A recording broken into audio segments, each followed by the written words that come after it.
দুটো দিনের অল্প অল্প কিছু অংশ নিয়ে আজকের ভিডিওটা। তো চলো, আশা করছি পুরো ভিডিওটা তোমাদের খুব ভালো লাগবে। সকাল হয়ে গেছে, মেয়ে তো ঘুম থেকে উঠে পড়েছে। তো ও শুয়ে আছে, আমি মশারিটা একটু সাইড করে দিলাম। তারপর ওর টাইম আছে তো একটা, তো সকাল একদম 6টার সময় ওকে ওষুধ খাওয়াতে হয়। তো ঘুমন্ত অবস্থাতেই বেশিরভাগ টাইমটায় খাওয়াই, কারণ তখনও ওঠে না ঘুম থেকে।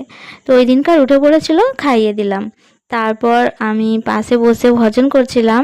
ও দেখো কত সুন্দর শুনছে।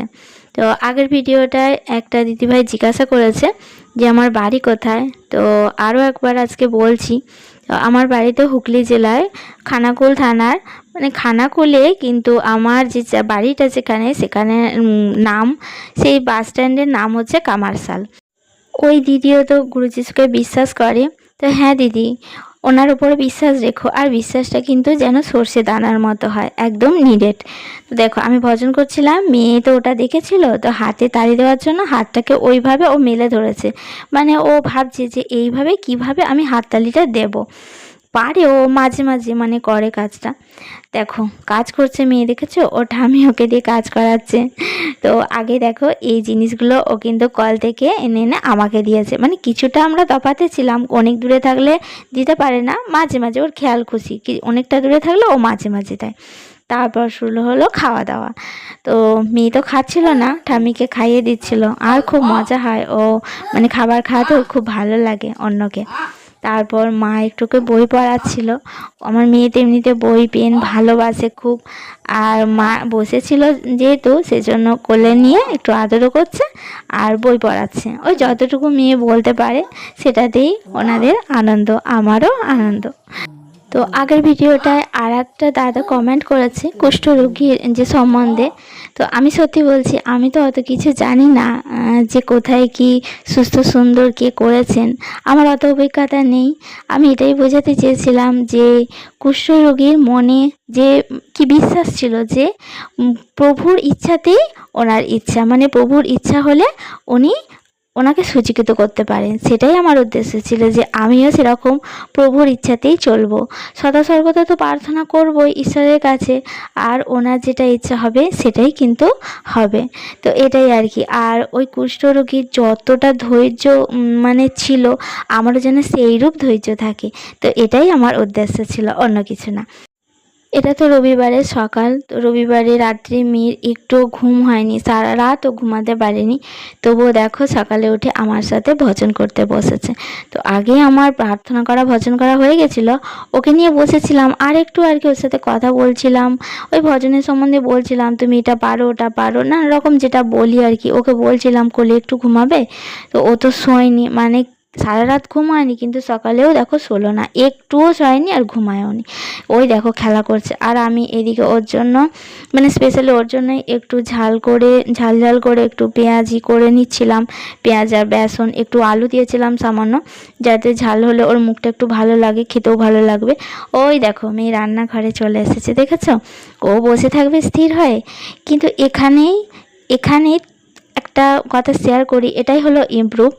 আগে যখন প্রভু গুরু যিশুর মণ্ডলী যায়নি, আগে যখন মেয়ের ঘুম হতো না, কষ্ট হতো, তখন এক জায়গায় চুপ করে বসে থাকতো, এত কিন্তু হাঁটাচলা করতো না। ওই দেখো মেয়েকে ওখানটা বসিয়ে রেখে জামা কাপড়গুলো ধুয়ে নিচ্ছিলাম, অনেকক্ষণ ধরে ভিজিয়ে রেখেছিলাম, না ধুলে হচ্ছিল না, ওকে বসিয়ে রেখেই ধুয়ে নিলাম। তারপর ওকে অল্প করে কিছু খাইয়ে দিলাম। আর খাবারটাও কিন্তু এখন খেয়ে নেয়। আগে যখন কষ্ট হতো না, খাবার খাওয়াতে পারতাম না, সারা দিন এটা ওটা সেটা নানা রকম খাবার বানাতাম, কিন্তু এক ফোঁটাও ও খেত না, খেতে পারতো না। কিন্তু এখন খাবার খাওয়ানো, স্নান করানো, তারপর হাঁটা চলা থেকে শুরু করে সব কিন্তু সুন্দর আছে। রান্নাটা করে নিলাম, আর ও একটু টিভি দেখছিল তখন। তো রান্নাটা তো তাড়াতাড়ি করে নিতে ছিল, কারণ আজ তো রবিবার, আর রবিবারে তো মণ্ডলী আমি যাই। তো আজকেও গিয়েছিলাম। ওই দেখো মেয়ে রেডি। মেয়ে কিন্তু একটু কিচ্ছু বায়না করেনি, কিচ্ছু করেনি। ওই দেখো, কেউ বুঝবে যে সারা রাত ঘুম হয়নি, আবার সকালে উঠেও কোনো ঘুমের মানে কি কোনো চিহ্নই নেই, ঘুমের কিছু দেখতেই পাচ্ছিলাম না। তো রাস্তায় যেতে যেতে আবার আমার সঙ্গে কত কিছু গান করছিল জানো তো। তো আওয়াজটা দিয়েছি, তোমরা শুনবে কেমনভাবে ঘোষণা গান করছে। তো এটাই হলো মেয়ের ইমপ্রুভ। এখন তো মেয়ের শরীরের মধ্যে এমন মানে তেজ এসেছে, মজবুতি হয়েছে, যে ও আর আলসেমি বা যেটা বলো আর কি, ওর শরীরের কষ্ট, অলসতা নয় কিন্তু ওর কষ্ট হতো, তো সেই জন্য ও সবসময় শুয়ে বসে থাকতো। এখন কিন্তু একদমই শুয়ে বসে থাকে না, সব সময় ব্যস্ত থাকে। আর দেখো মণ্ডলীতে গিয়ে দেখেছে কত খুশি। অল্প করে তোমাদের সাথে শেয়ার করলাম যাতে মেয়ে কেমন আছে, মণ্ডলীতে গিয়ে কি করে না করে। আজ তো একটু শরীরটা মানে কি খারাপ নয়, ওই ঘুম হয়নি সেই জন্য, কিন্তু দেখো কিছুই বসে যাচ্ছে না। তারপর তো সন্ধ্যাবেলা আটা মাখাচ্ছিলাম, ও আমার পাশে বসেছিল। প্রভু গুরু যিশুর দয়ায় যে এতটা সুস্থ সুন্দর আছি, সত্যি পরমেশ্বর পিতাকে করবো অসংখ্য অসংখ্য ধন্যবাদ, গুরু যিশুকেও করবো অসংখ্য অসংখ্য ধন্যবাদ এত সুস্থ সুন্দর রাখার জন্য। মেয়ে তো বুঝতেই দেয় না যে এত আমার কি ঘুম হয়নি, সারা রাত না ঘুমালে আমাদের কীরকম কষ্ট হয় একটা সাধারণ মানুষের, তোমরা নিশ্চয়ই বুঝতে পারছো। সারা দিনটা কিন্তু মানে ঝিমানো ঝিমানো মনে হয় যে মাথার যন্ত্রণা হচ্ছে, একটু ঘুমালে হয়। তো এখনও কিন্তু ঘুমায়নি, একবারে রাতে ঘুমাবে। তো জানি না আজকে রাতে কি করবে, তো ঈশ্বর আছেন, উনিই জানেন কি করবেন। ওই আবারও বলবো ওনার ইচ্ছাতেই সব কিছু হবে। তো কুষ্ঠরোগীর মতোই আজও আমি ধৈর্য ধরে থাকবো, আর পরেও ধৈর্য ধরে থাকবো। তো চলো এতটাই শেয়ার করলাম, ভালো লাগলে লাইক কমেন্ট শেয়ার করে পাশে থেকো, আর নতুন বন্ধু হলে অবশ্যই চ্যানেলটা সাবস্ক্রাইব করো। ঈশ্বরের কাছে সদা সর্বদাই প্রার্থনা করি আমাদের মতো মা বাবাদেরকেও যেন অনেক অনেক ধৈর্য দেয়, আরও বেশি যেন ধৈর্য ধরতে পারি।